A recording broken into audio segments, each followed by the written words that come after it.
And straight to our top story this morning, which is the mounting travel troubles caused by the government shutdown, now entering its fourth week with no end in sight. And good Tuesday morning to you, Washington. So glad you're with us. I'm Adam Longo. And I'm Adriana Hopkins. Air traffic controllers who have been working without pay are expected to miss their first full paycheck today. 7 News reporter John Gonzalez leads us off this morning live at Reagan National Airport with what this all means for travelers. John, good morning. Adriana, good morning. Nearly 7,000 flights were delayed nationwide Monday alone. Passengers can expect more delays, possibly even cancellations this week. Air traffic controllers and TSA agents are still reporting for duty, but today they are now officially working without pay. The FAA says more than 50 air traffic control staffing shortages were reported since Friday, causing delays from LA to DC. Around 13,000 controllers and 50,000 TSA agents are considered essential workers around the country. Over the weekend, flights at Los Angeles International Airport were temporarily halted due to staffing gaps at a major control center, and here at home, a ground delay lasted hours at DCA.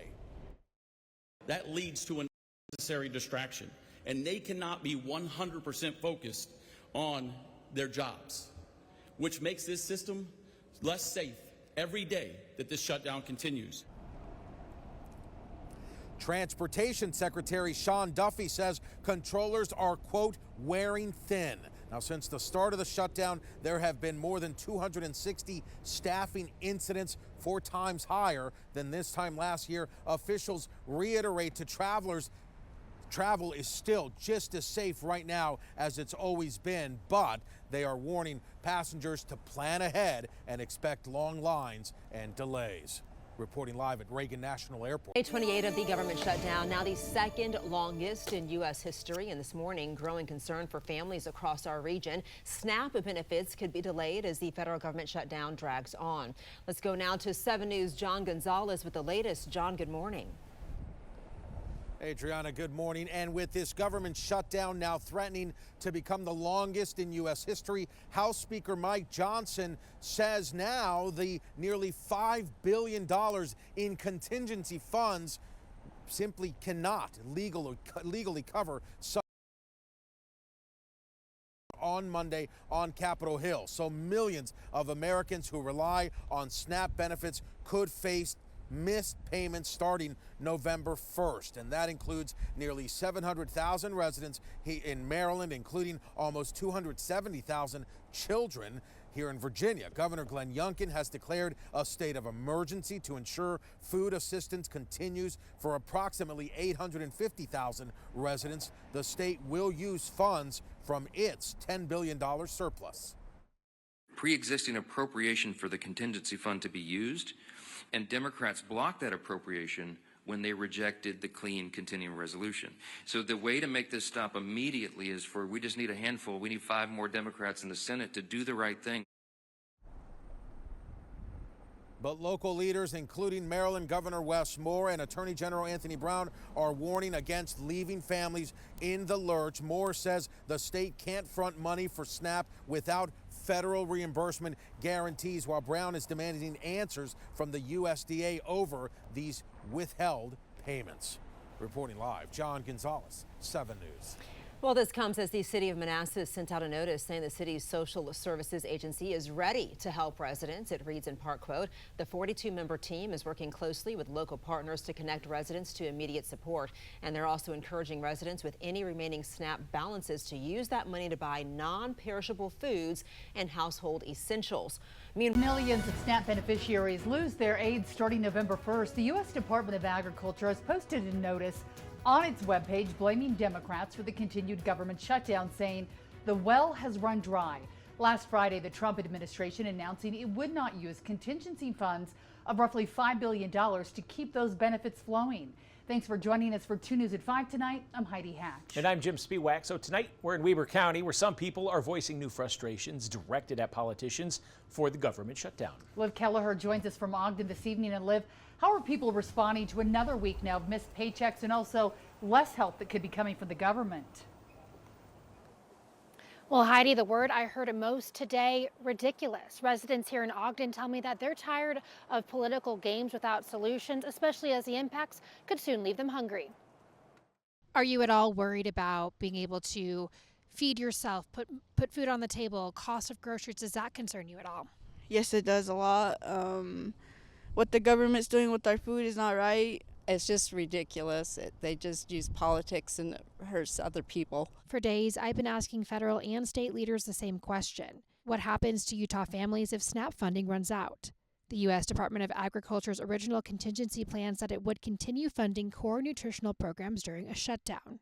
But in a memo released 3 days ago, the USDA appears to walk that back, saying contingency funds are not legally available and that states cannot cover the cost of benefits and be reimbursed.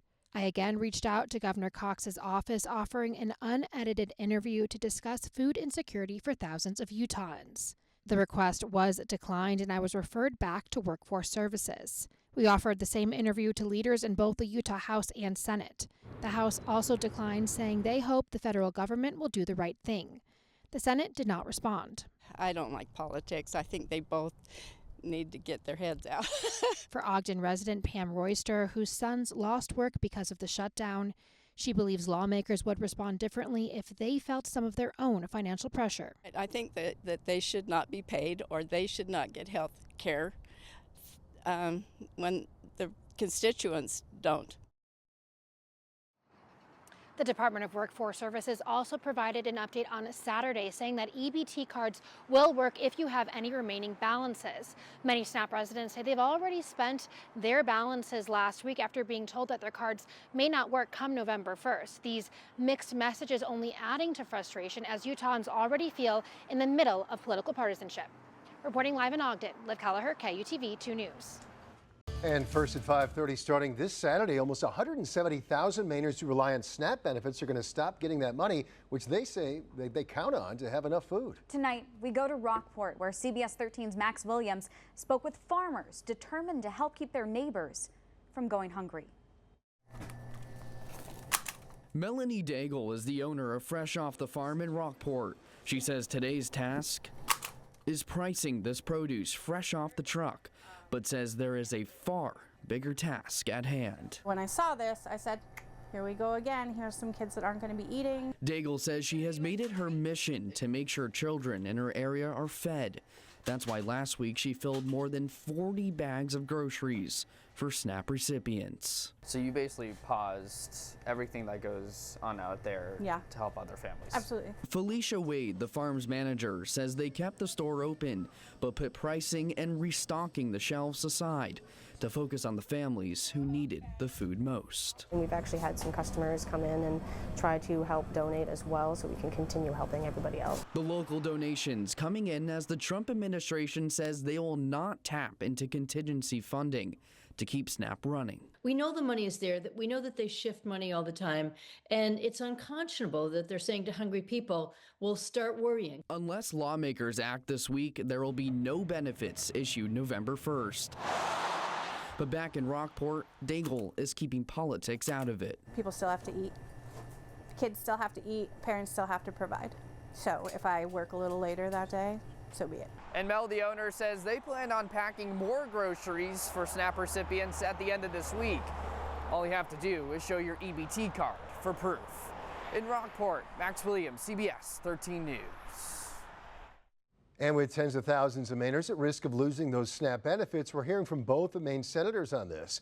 Senator Angus King saying in a letter to the Secretary of Agriculture, quote, the USDA has several tools available which would enable SNAP benefits to be paid through or close to the end of November.